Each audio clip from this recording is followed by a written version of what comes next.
I've tried 4 serial killers in my life. He is the worst of the worst. After killing 6-year-old Nathan, he would then kill 7-year-old Eli, 8-year-old Mara, 2-year-old Gabe, and 1-year-old Elaine. My baby. Timothy appeared stone-faced and unemotional. I impose a sentence of death. The following stories tell the tale of 3 sadistic murderers getting death sentences, all while being captured on courtroom footage to be seen by all.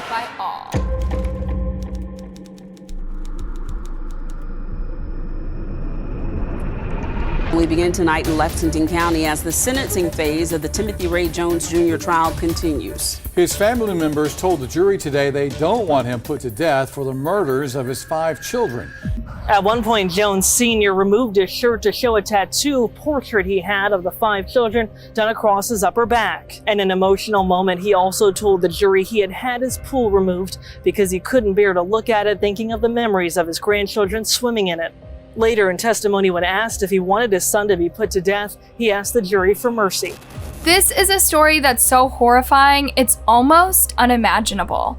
It's the story of 5 children who were hurt and betrayed by the one person they were supposed to be able to trust, to protect them.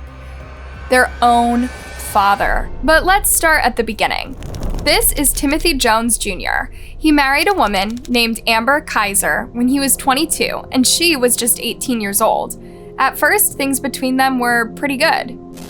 Can you tell the jury a little bit about your and Tim's relationship and how it was?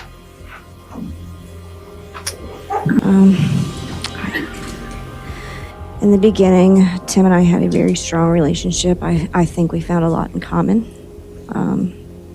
I wasn't speaking to my family at the time. I'm not sure if he was really speaking to his at the time when we first met.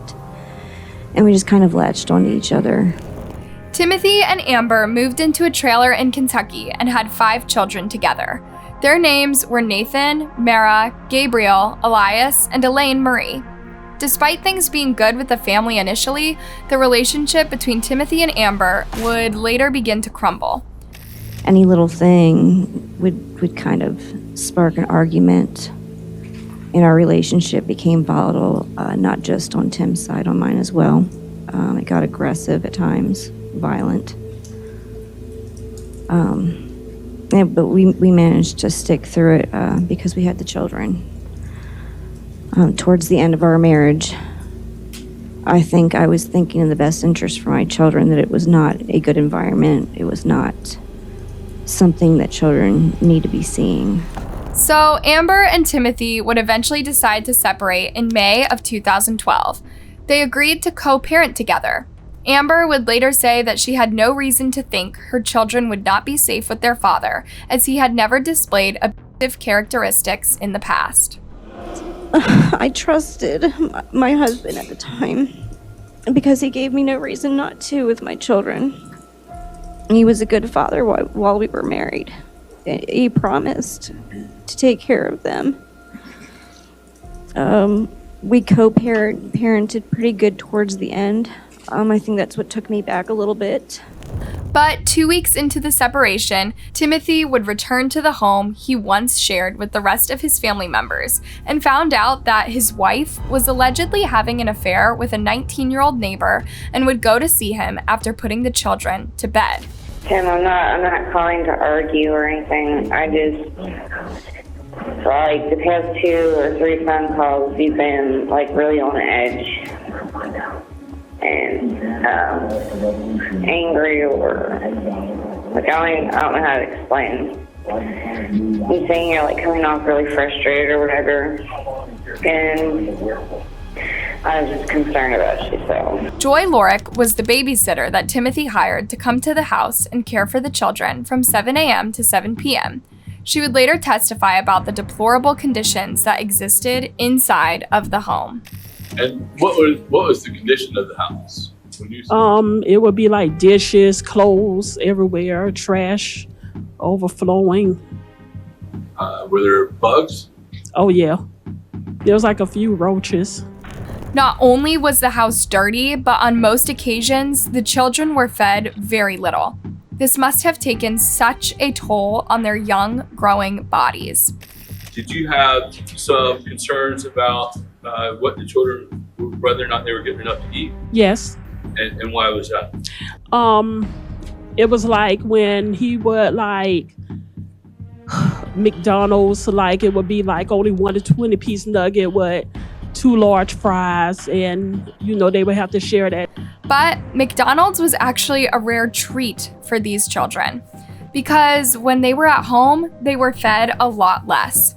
Joy was only given oatmeal to feed them on most days, she explained. Me being at the house and feeding the kids oatmeal all day, it wouldn't really be nothing. I probably remember one time he came back with Little Caesars pizza. It was like only 1 box of Little Caesars pizza. But other than that, that's what I fed the kids all day, is oatmeal. It was not only inadequate meals that the kids were forced to endure, but it was physical abuse at the hands of their own father. Joy testified about how on one occasion they had been traveling and Timothy had left her with the children while he went across the street to go to the bar. At some point, Nathan and Gabe began yelling and squealing loudly. Joy told them both to settle down, but they didn't. Timothy ended up hearing this interaction, and when he returned home and punished them severely, right in front of Joy. I know I just heard her tell y'all to stop, y'all didn't, and he pulled down both their pants and spanked them with a belt. And that was in front of you? Yes. Joy tried to get help for the children by calling social services, but she says they did nothing. And she just basically asked me how I was doing, and I got to talking, and when I talk, I just start rambling on, and I started talking about Mira and them and the stuff that I felt, that I knew they was going through, and I was like, I feel like if I make that call to DSS, there's nothing going to be done. And she said, well, we're going to make this call together. And I said, okay. And that's exactly what they did. They did nothing.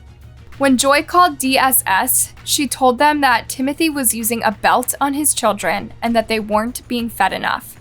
She talked about the abuse and how the only thing he gave her to feed them for the entire day was oatmeal. It's not clear whether social services didn't take the allegations seriously or just chose to step in and do nothing. If they had, things could have been much different. Timothy might not have recognized how wonderful his children were or appreciated them, but there were people in their lives that certainly did, including their teachers.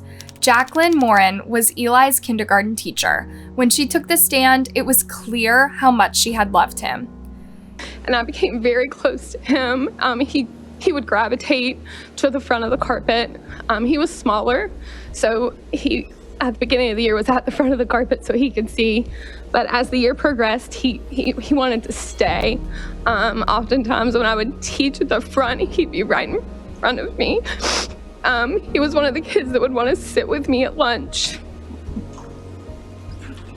It was special. Eli was the kind of kid that all his classmates liked and wanted to be with. He was kind and helped other students with their reading, as you can see in this picture. One thing I'll never forget about Miss Moran, I'm sorry, is she's the best teacher ever. I wish I had Miss Moran to teach next year. My teacher made me smile by the door when we would be shaking hands. One of Nathan's teachers also came forward to talk about how wonderful a child he was. But this teacher would also describe his inklings that there was something more going on beneath the surface with this little boy. Nakan was the type of person that would always smile, but towards the middle of the school year, I sensed that sometimes he would smile, but he was not actually happy. He would just put on that smile because he wanted people to think that he was happy.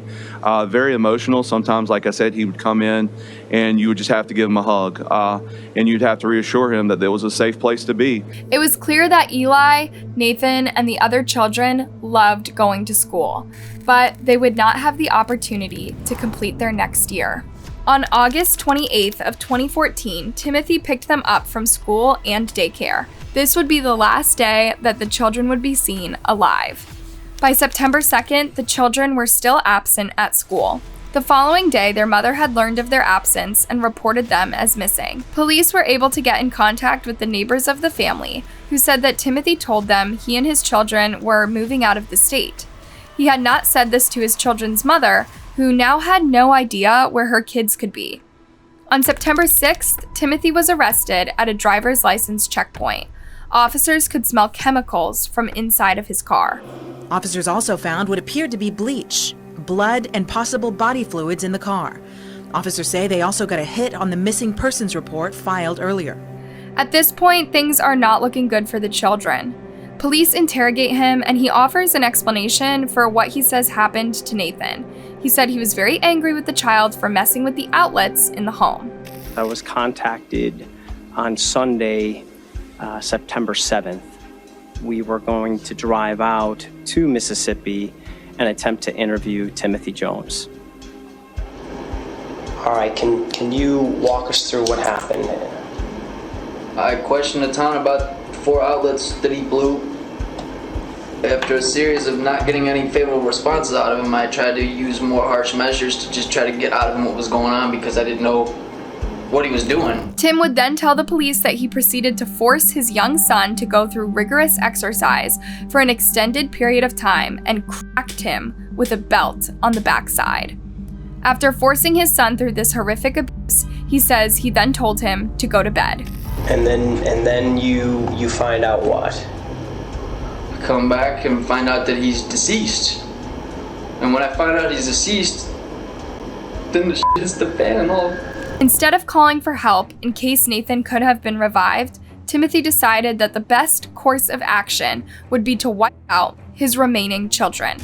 His confession, which was recorded, was played aloud in court. Timothy could be seen wiping his eyes with a handkerchief as he listened to it. So Natan was dead, and then what happened? And I followed suit with the other 4. And how did you kill them? That was with my hands. With your hands? Can you describe what you mean by with your hands? Around their neck. Around their neck? Okay. After killing 6-year-old Nathan, he would then kill 7-year-old Eli, 8-year-old Mara, 2-year-old Gabe, and 1-year-old Elaine. At that point, he was, as described, running on fear. He decided to go on the run. I took the coward route and started following those voices in my head. He put the bodies in bags and then loaded them into his car. He was running through ideas of what he was going to do to get rid of the bodies. Do you remember what step 1 was? Or something like that. I was gonna cut him up. I was gonna do all kinds of stuff. But he wasn't able to bring himself to actually cut up the bodies. He stopped at Walmart to get several things, including saws and acid. He used air freshener to mask the scent of the bodies that were decomposing in the car. And then he hit an obstacle. I pulled off to the side at somebody's house to try to collect myself to see where I was at. Yeah. And in the process of pulling back onto the road, I got stuck in a ditch. You got stuck, and what happened? The tow truck had to come out. He called a wrecker. At around this time, he was stopped by a police officer for a routine checkpoint, and it was determined that he was the father of 5 children that were missing. It was at that point that he was arrested. He had already dumped the bodies of the children, which were later located in trash bags on a rural dirt road in Alabama. It's impossible to imagine being Amber, the mother of these 5 children. She had all 5 of her children taken from her all at once. These are the screams of a woman who lost each and every one of her beloved children.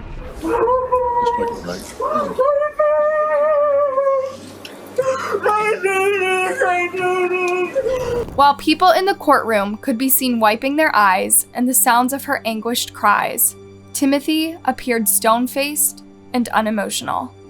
She expressed the rage she felt when she testified in court. It's a really hard. I hear what my kids went through, and I'm just being honest. I hear what my kids went through and what they endured.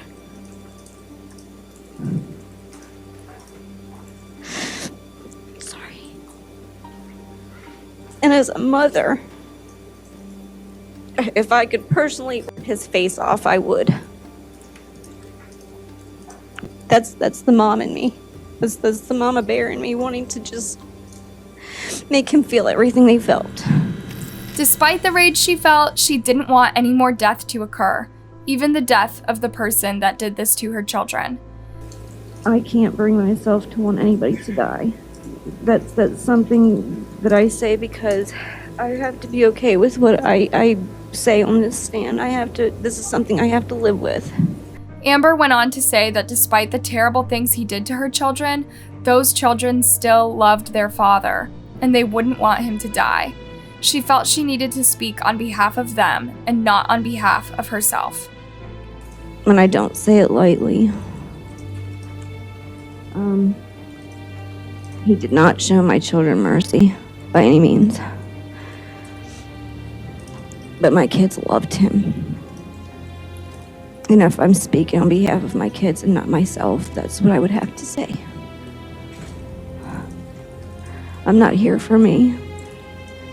The mom in me just wants him to feel it. Everything that I feel, that my kids felt. Nothing justifies what you've done. There's nothing you could possibly say that would justify what you've done to my babies. Timothy's father would also take the stand to testify and ask for mercy for his son who killed his beloved grandchildren. It was clear in his eyes how heartbroken he was, even though his son hurt him in the most unimaginable way. He still had the unconditional love for them that a father has for his sons. This is not the type of love and compassion Timothy had for his own children. Do you love Tim? More than anything. But he still acknowledged what his son had done. This one night in August 2014, he made a choice. Take away all those babies from everybody, including you. Yes. Perhaps one of the most heartbreaking parts of the testimony of Timothy's father was when he said that he blamed himself for what Timothy did to those children. Yeah, I blame myself more than him. I know you did, but you know, he's the one. I know if I'd have been there, maybe this wouldn't happen. But at the end of the day, there is only one person that is responsible for the deaths of these 5 innocent little children, and that's Timothy. Now, with all the information on the table and the recommendations from family members, it was up to a jury to decide whether to sentence Timothy Jones Jr. to a life behind bars without parole or death for the murders of his 5 children. As to indictment 2015 GS 320188, 0189, 0190, 0191, 0195, the state versus Timothy Ray Jones Jr. We, the jury, unanimously agree on the existence of an aggravating circumstance. 2 or more persons were murdered by the defendant by act or pursuant to one scheme or course of conduct. Timothy remained stoic as the verdict was read. We, the jury, in the above entitled case, have found beyond a reasonable doubt the existence of the following statutory aggravating circumstances, to wit, 2 or more persons were murdered by the defendant by act or pursuant to one scheme or course of conduct, and the murder of 5 children 11 years of age or younger. Now recommend to the court that the defendant, Timothy R. Jones Jr., be sentenced to death. He later filed an appeal, which was rejected in late March of 2023. He will remain behind bars until his execution day, which is not yet set. Do you think he deserves the death penalty, or would life in prison have been more justified? Let us know in the comments.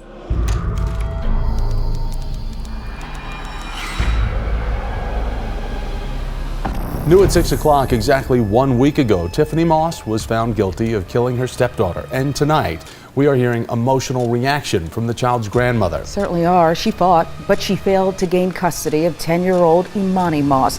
Emily Gabrielle Moss was born on April 23rd of 2003. Her mother struggled with a drug problem and would eventually give her parental rights over to her father, Iman. Iman took Imani to a local church where he met a preschool teacher named Tiffany Moss. The two began dating and ended up having 2 children together. While Tiffany properly cared for her 2 birth children, she couldn't be bothered with Imani, whom she routinely abused. Iman was rarely home, but was aware of what was going on and didn't stop it. The abuse ultimately cost Tiffany her job when Imani was 6. The little girl told the school nurse that Tiffany beat her with a curtain rod. She was arrested, but only sentenced to 5 years of probation and no jail time. After her arrest, Imani was sent to live with her grandmother, Robin, for about 6 months. Now, her schoolwork began to improve, but Iman fought for custody of Imani and won, which required the little girl to return to her abusers. Throughout the years, she tried to run away from home multiple times. On one occasion, she told a police officer that she wanted to run away because her stepmother was mean to her. A report was filed, but she was never rescued from Tiffany. Imani's one place of solitude and safety was school, where her former teacher said she was a model little student. Imani's behavior in your classroom, was she ever disrespectful in your classroom? Never. What about her obedience to you? In other words, was she ever defiant or disobedient where you had to take disciplinary action? No, she was precious. It was a blessing to have her in my classroom. The only issue we had was having her homework completed on a regular basis. We now know that the reason Imani was having trouble getting her homework done on time was likely due to the horrific living conditions and deplorable abuse she was suffering at home. Poor Imani was also terrified of getting into trouble and on one occasion cried when her teacher went to write something on her behavior sheet. She must have known the abuse would be worse if she went home with that note. Her teacher explained that Imani was a kind soul who was nice to everyone, even a bully. She was a wonderful friend to every student, even a bully that she tried so hard to be friends with on a daily basis. One time she wrote a letter to me and to the bully and said, "Let's just be friends, let's forget about what happened." How could someone hurt any child, especially one with a heart as pure as Imani's clearly was? Her teacher became emotional and reached for a tissue after being shown pictures of Imani taken while she had been at school. Imani's place of safety would be taken away from her when she was pulled out of school for homeschooling. Around this time, she was kept in one room of the apartment, regularly abused and starved. All the while, Tiffany and her birth children ate and enjoyed life. Her last moments of life were pure torture, as she slowly starved to death and was given not 1 ounce of love or care. On October 10th of 2013, she was fatigued, she was starving, she was probably having difficulty walking. But she's searching for food, maybe if you believe that one. But what does the defendant do? She puts a little aloe on her legs and puts her back in her room. That's what she put in the text message. I rubbed some aloe on her legs and put her back in her room. By October 28th, the little girl had died. While Iman wanted to call the police, Tiffany convinced him to help her cover up the murder instead. They burnt her body and later placed it in a trash can. Both Iman and Tiffany would later be arrested. As the prosecutor would later point out, Tiffany looked for any excuse possible to torture poor little Imani throughout her young life. And as you recall the testimony from Detective King, when she told you that when she talked to Imani and she spoke to her to find out how she had gotten those bruises, it was because she was told to do her homework by this defendant, and that she had 5 minutes to do her homework, and that when she didn't get it done, that she got. This was a very rough trial for everyone involved, and the graphic details were enough to make the members of the jury openly cry. There were details about the case that jurors were hearing for the very first time, like the process of the autopsy and what the medical examiner actually found. Some of those details are simply too graphic to share on air, and they certainly evoked emotion with a lot of the jurors and mostly everyone inside the courtroom. Tiffany was not the least bit affected by Imani's death and simply went out to replace the sheets the little girl died on. And the next day after she died, Tiffany went and bought new sheets for that bed and kept the bed and made the bed up. Finally, justice would be served for this little girl. This is the jury's verdict in case 18B 1541-1, State of Georgia versus Tiffany Nicole Moss. Count 1, findings of jury as to alleged statutory aggravating circumstances. We, the jury, find beyond a reasonable doubt that the offense of murder as alleged in Count 1 was outrageously or wantonly vile, horrible, or inhuman in that it involved torture of the victim before death. Tiffany was guilty of an incredibly heinous crime, and now her life lay in the jury's hands. Would she receive life in prison without parole or death? We, the jury, recommend and fix the penalty as death. Signed and dated by the foreperson. Tiffany remained stone-faced as she was sentenced to death. When given the opportunity to say something, she declined. With respect to Count 1, ma'am, I impose the sentence of death. Tiffany remains behind bars, where she will remain until she is executed. Imani's grandmother, Robin, says this all could have been prevented if social services had done their job and granted her custody of Imani after the first signs of abuse. If they would have did their job when she got the first time, that's sign number 1. Ran away, sign number 2. Ran away again, sign number 3. I mean, how many signs do you have to have?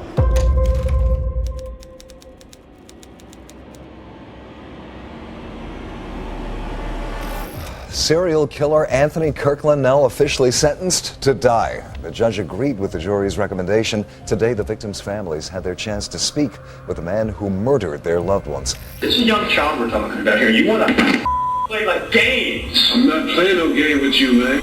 It was March 7th of 2009, and in Cincinnati, Ohio, Esme Kenny, a 13-year-old girl, decided to go for a jog.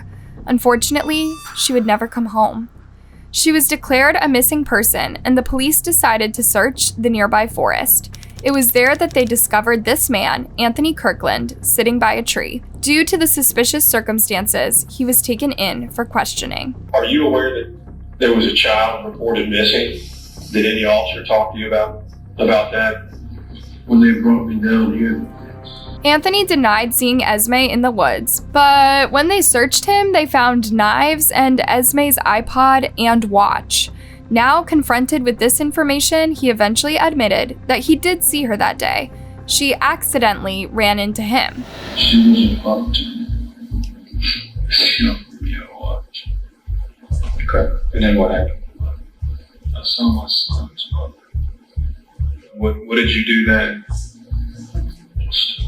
He would then describe the horrible things he did to this young girl. Anthony tells the officer that he believed that Esme was beaten up but still alive, but the tragic news would soon come to light.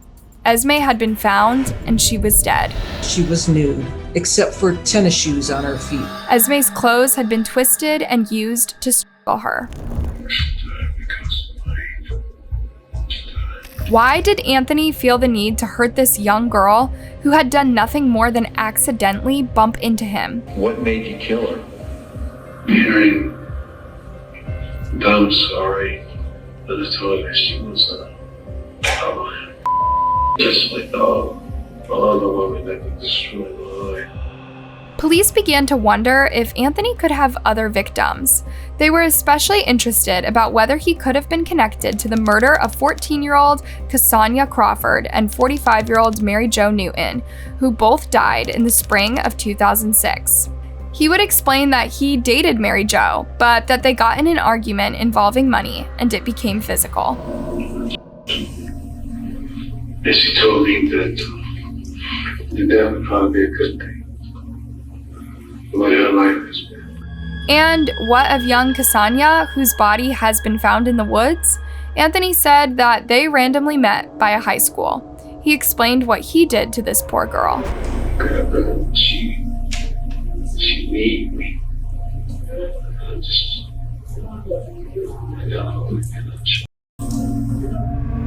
But the murder spree didn't end there. He would also confess to the murder of Kimya Rollison, who was 25 years old. She was a sex worker and he killed her after they got into an argument after he paid her for sex. Where did you hit him? In the throat. And where had the throat? From to the jugular. I told her the blood was coming out. It was coming out too fast, too quick. And she told me she couldn't feel her legs. So now we know that Anthony Kirkland was behind 4 different murders. But what would you say if I told you that he had actually been imprisoned for murder before this? That's right. In 1987, he murdered his girlfriend, Leola Douglas, after she said she didn't want to have relations with him. He spent only 16 years in prison and then was released to kill some more, which he did. Now Anthony had already confessed to the murders, so it wasn't a matter of having to prove his guilt. The matter at hand was whether he would be sentenced to life in prison with no parole or sentenced to death. The jury recommended death, and the judge upheld their decision. Finally, the family members of those affected by this trial had the chance to speak. Arlene Lee, the grandmother of one of the victims, spoke out in court. Her father is devastated. He cannot and will not look you in your face. And you should be really grateful for that. Phyllis Lee, the aunt of one of the victims, also spoke out about how she wished Anthony would die if it was up to her. I want you to die slowly, but it's not going to happen. They go put that needle in you and you go quick. But you torture them children. You torture everybody. But the story didn't end there. Anthony tried to appeal his death sentence several times over the years. In July of 2018, he was granted a new resentencing hearing. It was up to the jury to decide whether he should remain on death row or if his sentence would be changed to life in prison. You will now hear your verdicts read for the record. State of Ohio versus Anthony Kirkland, case number B0901629, Judge Nickelacker, verdict count 2. We, the jury, being duly impaneled and sworn, do hereby find by proof beyond a reasonable doubt that the aggravating circumstances that the defendant was found guilty of committing do outweigh the mitigating factors presented in the case regarding the aggravated murder of Cassandra Crawford. We therefore unanimously find that the sentence of death should be imposed upon Anthony Kirkland. That was the nail in the coffin for Anthony, who will remain on death row until his time of execution. He is 54 and still alive. I've tried 4 serial killers in my life. He is the worst of the worst.